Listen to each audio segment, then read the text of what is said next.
Vote চোরে গাদিয়ে rock. Lok Sabha चुनाव में उनके 400 पार सीट आएंगे। जब देखा कि 400 पार उनका सपना विफल हो गया, लोग उनके खिलाफ हैं, तो उन्होंने ये वोट चोरी शुरू की। কংগ্ৰেছৰ প্ৰতিবাদত উত্তাল দিল্লীৰ ৰামলীলা ময়দান। সমগ্ৰ দেশৰ লক্ষাধিক কংগ্ৰেছীয়ে ললে ৰেলীত অংশ।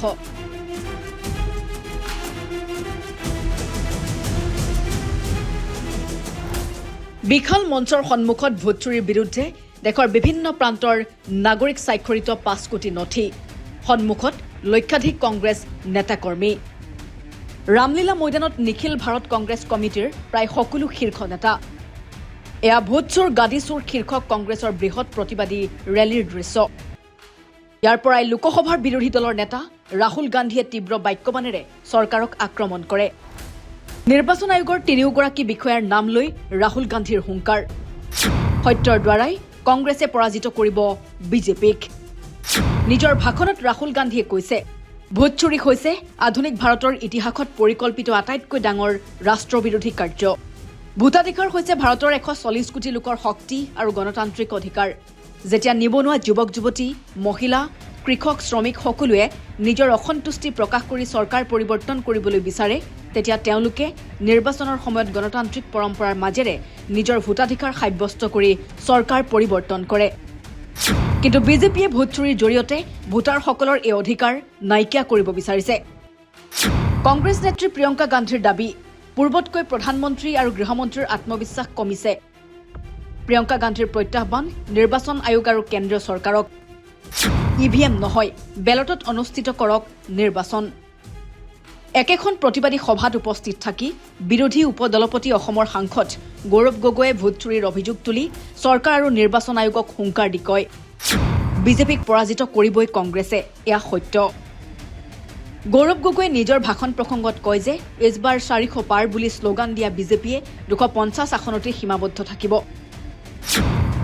দেশৰ বাকী নিৰ্বাচনত পৰাজয়ৰ আশংকাত ভোট চুৰ বিজেপিয়ে কৰিছে বুলি বিস্ফোৰক অভিযোগ আনে। তেওঁ কয়, ভোটাধিকাৰ হৈছে স্বাধীনতা সংগ্ৰামীসকলে আৰু ভাৰতীয় সংবিধান প্ৰণেতাসকলে ভাৰতৰ জনগণক দিয়া আটাইতকৈ গুৰুত্বপূৰ্ণ অস্ত্ৰ। সকলোৰে ভোটৰ অধিকাৰ সমান, তেওঁ লাগিলে হিন্দু, মুছলমান, খ্ৰীষ্টান, শিখ, অনুসূচিত জাতি বা অনুসূচিত জনজাতি যিয়ে নহওক। অত্যাচাৰ আৰু ভয়ভীতিৰ বিৰুদ্ধে যেতিয়া 140 কোটি ভাৰতীয়ই প্ৰতিবাদ কৰে, তেতিয়া ভোটেই হৈ উঠে তেওঁলোকৰ কণ্ঠস্বৰ।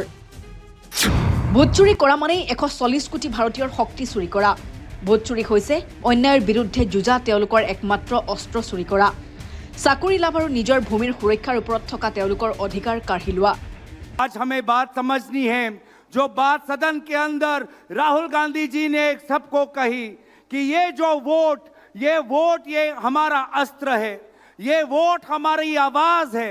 अगर जब वो अपना मजदूरी को लेकर, अपने किसान को लेकर, हमारे जो खाद्य जो आज बहुत पैसों में खरीदना पड़ रहा है, जब उसके साथ ये बेवफाई होती है, तो वो अपनी आवाज कैसे उठाता है? वोट के द्वारा। जब बेरोजगार युवा, जब उसको नौकरी नहीं मिलती, तो वो अपना आक्रोश कैसे व्यक्त करता है? वो वोट के द्वारा। वे महिला जिस पर अत्याचार होता है, वो महिला अपना गुस्सा कैसे दिखाती है? वो वोट के द्वारा। तो इसीलिए अगर लोकतंत्र में हमारे किसानों की, बेरोजगार युवाओं की, महिलाओं की, गांवों की, विभिन्न प्रांतों की अगर आवाज उठानी है, तो उनका आवाज होता है वो वोट। और इसीलिए ये भाजपा ये समझती थी कि पिछले लोकसभा चुनाव में उनके 400 पार सीट आएंगे। जब देखा कि 400 पार उनका सपना विफल हो गया, लोग उनके खिलाफ हैं, तो उन्होंने ये वोट चोरी शुरू की। वोट चोरी इसलिए शुरू की क्योंकि उनको पता था कि लोकसभा के बाद वो हरियाणा हारने वाले हैं, हरियाणा के बाद वो महाराष्ट्र हारने वाले हैं, हरियाणा महाराष्ट्र के बाद वो बिहार हारेंगे, और बिहार हारने के बाद उनकी केंद्र सरकार चली जाएगी। और सिर्फ जब देखा कि हरियाणा हारेंगे, महाराष्ट्र हारेंगे, बिहार हारेंगे, तो उन्होंने वोट चोरी शुरू की। वोट जो हमारा लिस्ट है वो फर्जी वोटर लिस्ट निकालने की शुरुआत की। इलेक्शन के बीच 10,000 रुपए फैलाने की बात की और केंद्र निर्वाचन आयोग, chief election commissioner Amit Shah ji के एकदम खास ज्ञानेश कुमार जी को चीफ इलेक्शन कमिश्नर के कुर्सी पर बैठाया, और ताकि कोई भी उन पर कानूनी कार्रवाई ना हो, इस प्रकार से एक नया कानून लेके आए हैं।